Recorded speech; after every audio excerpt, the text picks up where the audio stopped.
आज मैं पुनः इस वीडियो में विद्यापति पदावली को लेकर उपस्थित हुआ हूँ। आज का जो पद है वह है पद संख्या 3, जिसमें विद्यापति जी ने माता भैरवी के विकराल रूप का वर्णन किया है।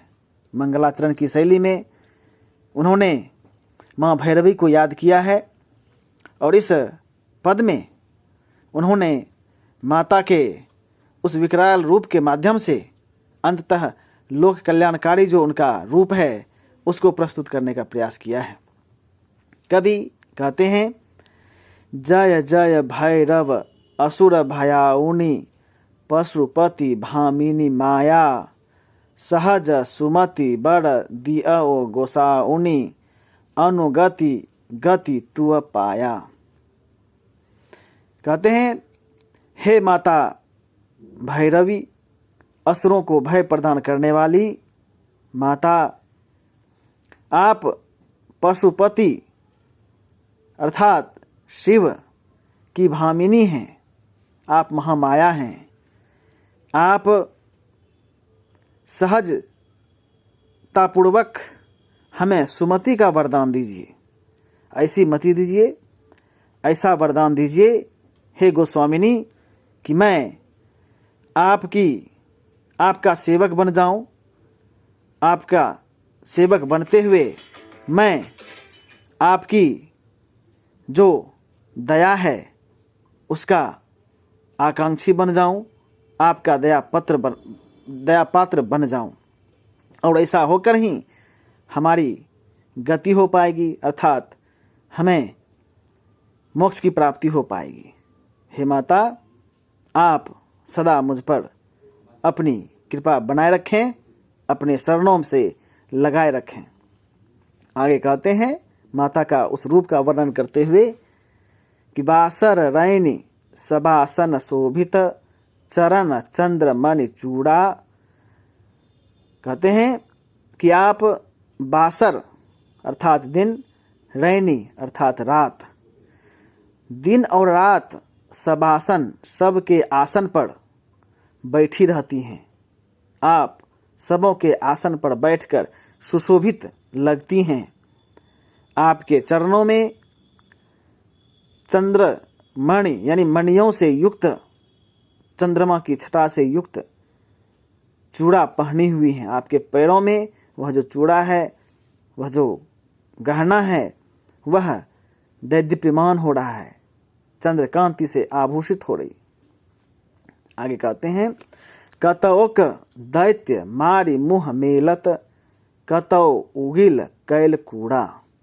हे माता, आपने कितने ही दैत्यों को मारकर अपने मुंह में रख लिया है, और कितने ही ऐसे दैत्य हैं जिसको आपने अपने मुंह से निकालते हुए, उगलते हुए कूड़ा का ढेर बना दिया है।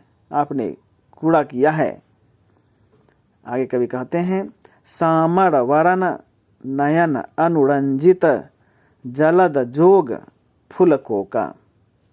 आपका वरण, आपका जो रंग है वह श्यामला है, और आपकी आंखें लाल हैं, अनुरंजित हैं।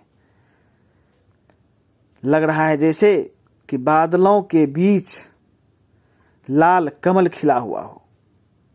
बादल रूपी श्यामल शरीर के बीच जो आपकी लाल लाल आंखें हैं, लग रहा है जैसे कि बादलों के बीच लाल लाल कमल खिला हुआ हो।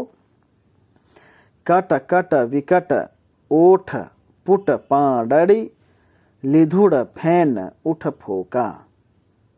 हे माता, आपका इस आवेश युक्त जो आपका चेहरा है, इसमें आपके जो दांत हैं वह कट कट की विकट आवाज उत्पन्न कर रहे हैं, और आपके मुंह से लगता है जैसे कि लाल लाल लिधुड़ युक्त फैन निकल रहा है।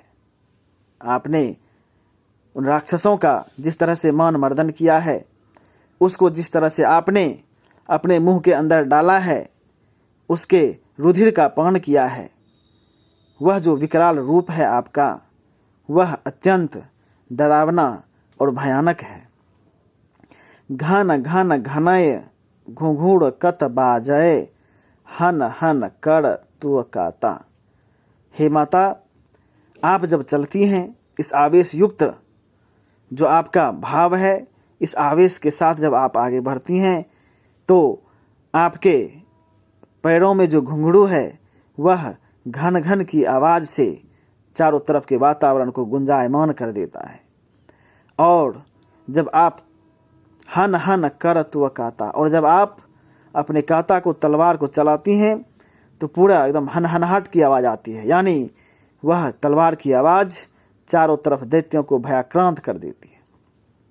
अंत में विद्यापति कहते हैं, विद्यापति कवि तू पद सेवक।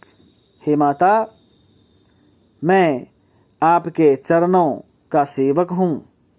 हे माँ, पुत्र विसरु जनि माता। हे माता, मैं आपके चरणों का सेवक हूँ। आप मुझे अपना पुत्र समझकर कभी भी विस्मित नहीं कीजिएगा, क्योंकि आपके चरणों में ही मेरी गति है। आपके चरणों का सेवक बनकर ही मेरे जीवन का उद्धार हो सकता है।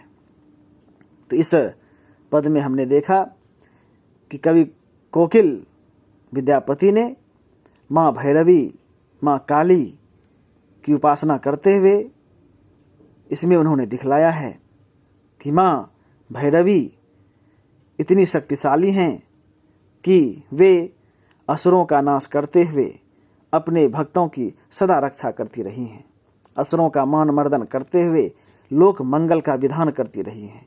और कभी ऐसे गोस्वामिनी माता से, ऐसे दयामयी माता से यह विनती करते हैं कि हे माता, आप सदा हम पर कृपा बनाए रखें, ताकि हमारे इस जीवन का उद्धार हो सके, हमारा कल्याण हो सके।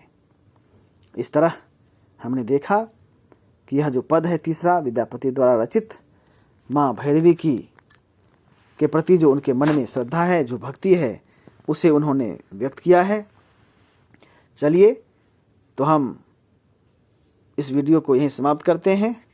आप इस वीडियो को यदि आपको अच्छा लगा हो तो निश्चित तौर पर आप इसे लाइक करेंगे, सब्सक्राइब करेंगे, ताकि आगे आने वाले वीडियो की सूचना आपको मिलती रहे।